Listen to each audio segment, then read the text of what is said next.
দিনটি ৭ জুলাই ২০২৪। বৈষম্য বিরোধী ছাত্র আন্দোলনের ব্যানারে বাংলা ব্লকেট কর্মসূচিতে স্থবির হয়ে পড়ে ঢাকা শহর। সরকারি চাকরিতে কোটা ব্যবস্থা বাতিল করে ২০১৮ সালে জারি করা পরিপত্র পুনর্বহাল সহ ৪ দফা দাবিতে ২০২৪ সালের এদিনে রাজধানী সহ সারা দেশে আন্দোলনরত শিক্ষার্থীরা বাংলা ব্লকেট কর্মসূচি পালন করেন। শুধু রাজধানী নয়, রাজশাহী, চট্টগ্রাম, বরিশাল, কুমিল্লা, খুলনা, রংপুর, সাভার, সিলেট, দিনাজপুর, গাজীপুর সহ দেশের বিশ্ববিদ্যালয় এলাকাগুলো উত্তাল হয়ে ওঠে। বিক্ষোভকারী শিক্ষার্থীরা সড়ক মহাসড়ক অবরোধ করে সারা দিন অবস্থান কর্মসূচি পালন করেন। ঘোষণা করা হয় পরের দিন ৮ জুলাই এ কর্মসূচি চলবে। ৭ জুলাই আন্দোলনের অন্যতম সমন্বয়ক নাহিদ ইসলাম কর্মসূচি ঘোষণা দিয়ে বলেন, ৮ জুলাই বেলা ৩:৩০ থেকে ব্লকেট শুরু হবে। এর আগেই ঢাকা বিশ্ববিদ্যালয়ের গ্রন্থাগারের সামনে সবাইকে জমায়েত হতে বলেন নাহিদ। কোথাও বাধা আসলে সম্মিলিতভাবে তা প্রতিহত করা হবে বলেও হুঁশিয়ারি দেন। পূর্ব ঘোষিত বাংলা ব্লকেট কর্মসূচি অনুযায়ী এদিন রাজধানী ঢাকার ৮টি স্থানে সড়ক অবরোধ করেন আন্দোলনরত শিক্ষার্থীরা।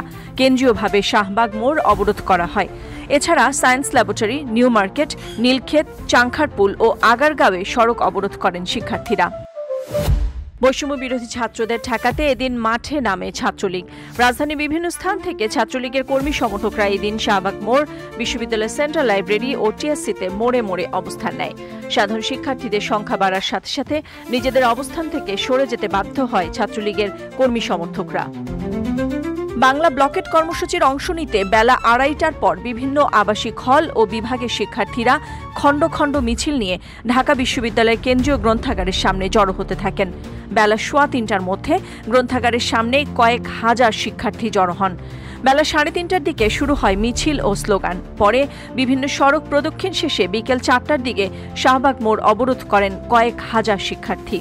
এ সময় শাহবাগ মোড় দিয়ে সব ধরনের যান চলাচল বন্ধ হয়ে যায়। এদিন আন্দোলনকারী শিক্ষার্থীরা সোয়া ৪ ঘণ্টা রাজধানীর শাহবাগ মোড় অবরোধ করে রাখেন। রাত ৮টার দিকে অবরোধ তুলে নিলে যান চলাচল স্বাভাবিক হয়।